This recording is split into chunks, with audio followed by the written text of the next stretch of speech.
Quando foi que tudo começou a dar errado? Primeira parte, comentário de Mari Persona.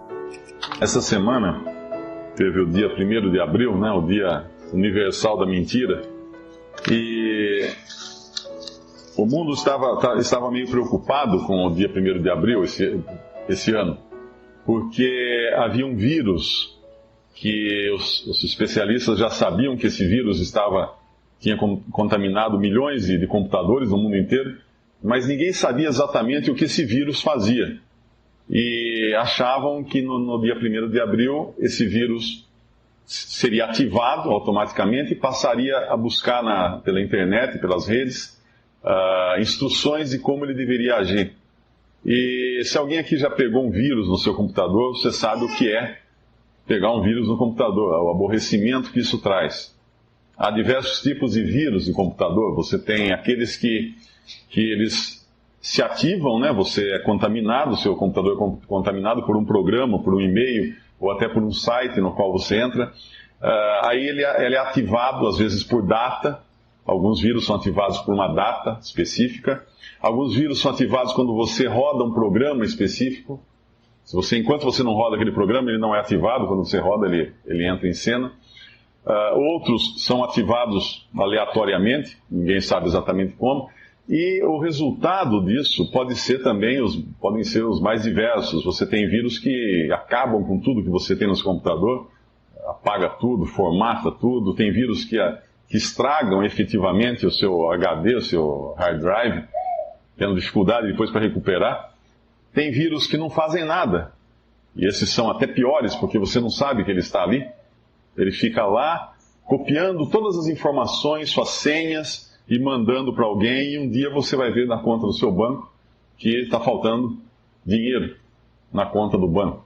E esses, então, vão te dar um prejuízo também muito grande. Então, sempre ele causa um prejuízo, mas nem sempre a gente sabe que ele está lá. E ele está. Existe um vírus também que é responsável por toda essa desgraça que existe no mundo hoje. Quem viu o jornal essa semana viu as manifestações na França, botaram fogo num hotel. O dono do hotel não tinha nada a ver com a história da reunião do G20, mas os manifestantes colocaram fogo no hotel, praticaram diversos tipos de violência, e a gente não espera isso de um país como a França, porque afinal de contas é um dos países mais desenvolvidos do mundo. É um país que tem o idioma mais clássico, mais belo, o idioma que era símbolo de cultura e de refinamento. Eu, quando comecei no ginásio, eu tinha francês, no primeiro ano de ginásio, eu tive francês ainda, que francês era a língua que se ensinava nas escolas, antes do inglês, a língua chique, né? A língua sofisticada. E como pode um povo tão sofisticado, tão chique, tão evoluído, né? De repente praticar tantas atrocidades e uma manifestação por fogo, jogar pedras, por coquetéis molotov? O que está acontecendo no mundo? O problema é um vírus. Um vírus que existe no ser humano. E por mais que as pessoas tentem erradicar o problema, as causas, os efeitos, né, desse problema, ele sempre volta a agir. Ele sempre vai, um dia ele se mostra. E aí nós tentamos melhores leis e melhores legisladores, mas nos esquecemos que esses legisladores também têm esse vírus. Buscamos eleger melhores políticos, mas esquecemos que esses melhores políticos também têm esse vírus. E todos nós temos, que é o início da ruína do ser humano. Esse vírus a Bíblia chama de pecado. Ele se instalou no ser humano, ele se multiplicou, porque nós somos uma sociedade conectada em rede. Todo mundo aqui tem um pai e tem uma mãe, então nós recebemos esse vírus, e ele se espalhou.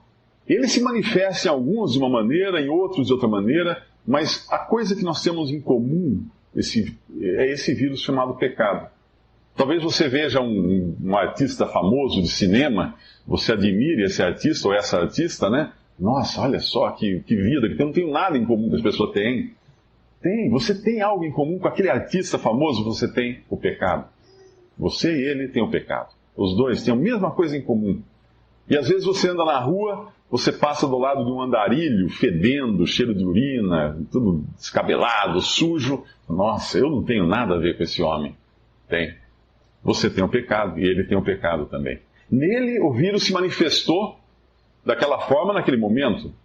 Em você ele está se manifestando de outras maneiras, ele está latente, talvez vai ter uma data para ele se manifestar, mas todos nós temos esse vírus, todos nós temos o pecado.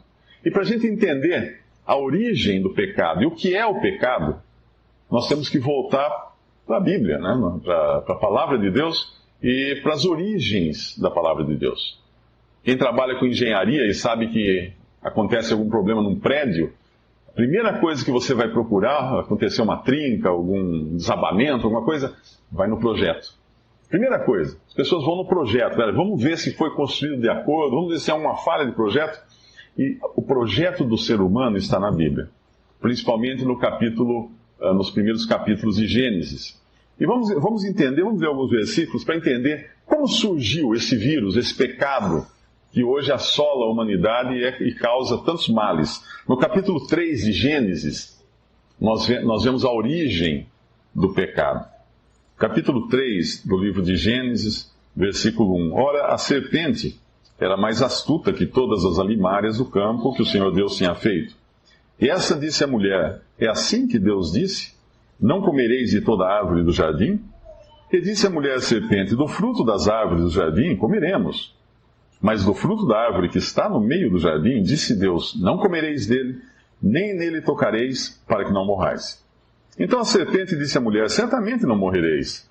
Porque Deus sabe que no dia em que dele comerdes, se abrirão os vossos olhos, e sereis como Deus, sabendo o bem e o mal. E vendo a mulher que aquela árvore era boa para se comer e agradável aos olhos, e árvore desejável para dar entendimento, tomou do seu fruto e comeu, e deu também a seu marido, e ele comeu com ela. Um pouco antes, nas páginas da Bíblia, nós encontramos a criação do homem e da mulher. E nós descobrimos que Deus criou o homem e a mulher e os colocou num jardim chamado Jardim do Éden, onde eles tinham tudo, onde não havia nenhuma restrição, exceto uma. Deus tinha pedido que eles não comessem de uma determinada árvore que havia no jardim. Só isso. Só isso. Ele disse a eles que de toda a árvore do jardim comerás livremente, mas da árvore da ciência do bem e do mal não comerás, porque no dia em que dela comeres, certamente morrerás. Se a gente olhar essa ordem de Deus que foi dada no capítulo 2, no versículo 17, ela talvez não tenha feito muito sentido para Adão e Eva. Por uma razão muito simples. Eles não sabiam que era morte. Eles tinham sido criados num jardim literalmente paradisíaco, né? Um lugar onde não tinha doença, não tinha morte, não tinha nada. Eles não sabiam o que era morrer. Eles nunca tinham visto ninguém morrer. Nem um passarinho morreu. Eles não tinham ideia do que era morrer.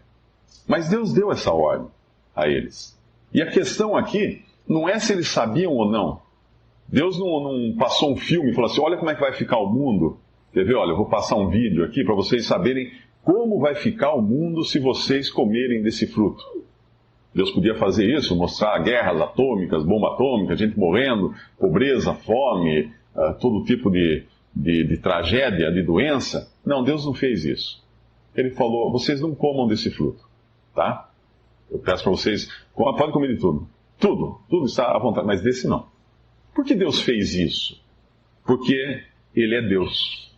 E se tinha uma coisa que Adão e Eva tinham que entender, é que eles tinham sido criados por esse mesmo Deus, eles tinham recebido um jardim magnífico, um lugar maravilhoso para morar, desse Deus. Eles tinham recebido tudo em abundância, tudo que havia de bom e do melhor desse Deus. E era esse Deus quem devia controlá-los. Era esse mesmo Deus a quem eles deviam recorrer em tudo, em todas as situações. Era esse Deus que cuidava deles, dos dois. Então não havia o que duvidar desse Deus. Por mais que eles não entendessem a ordem que foi dada, Ele é bom. Ele é tão bom. Olha o que nós temos. Não há o que reclamar disso. Mas aí entra um outro personagem aqui na nossa história, que é o diabo, Satanás, na forma de uma serpente. Ele adota a forma de um animal, serpente, e ele vai se encontrar com Eva, e agora começa o processo da entrada do pecado, desse vírus no mundo.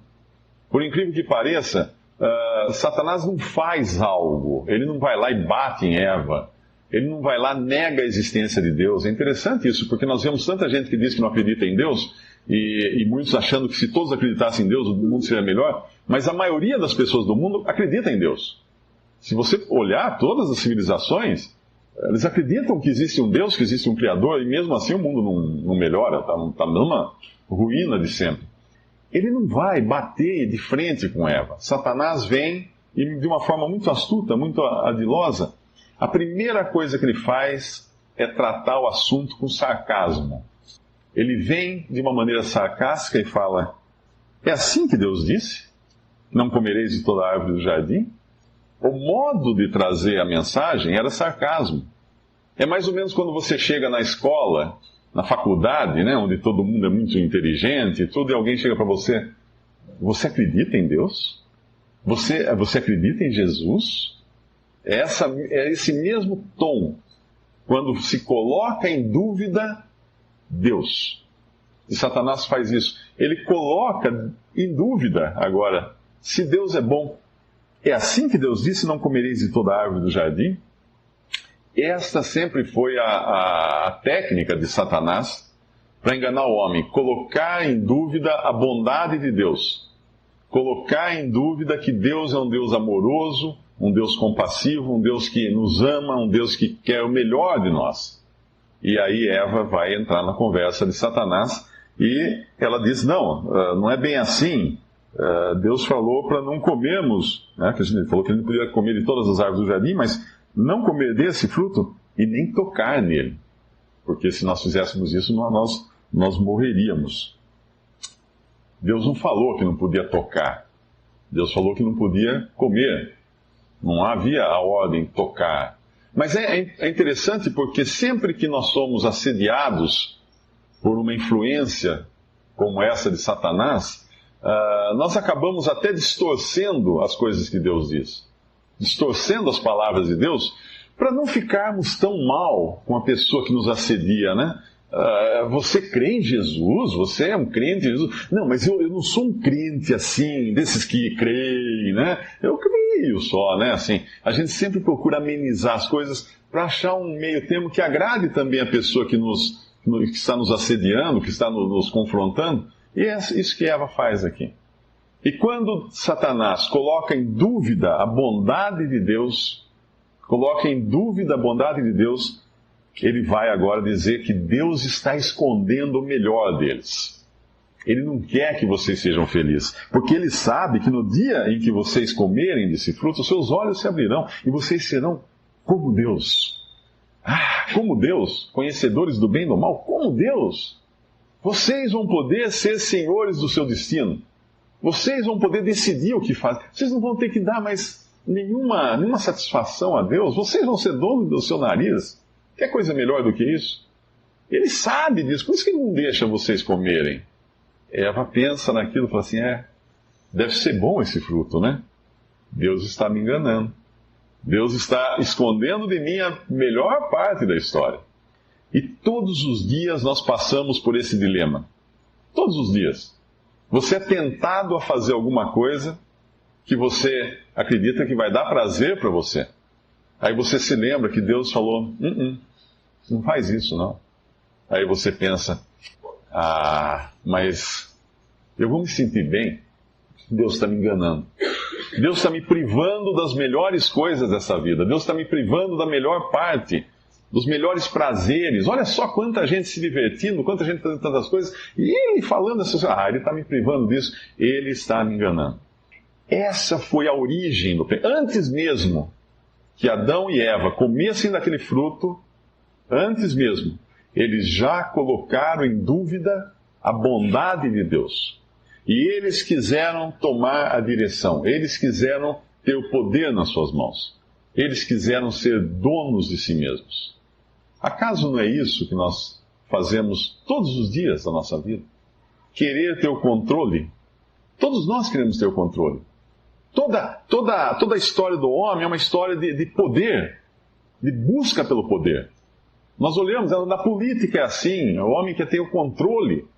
No trabalho é assim, vocês que trabalham em uma empresa sabem que Tem alguém lá querendo subir e passar alguém para trás e ter o controle. E sempre que nós queremos ter o controle, nós obviamente vamos passar por cima de alguém. Nós sempre vamos querer colocar alguém de lado. E nesse caso aqui, Deus.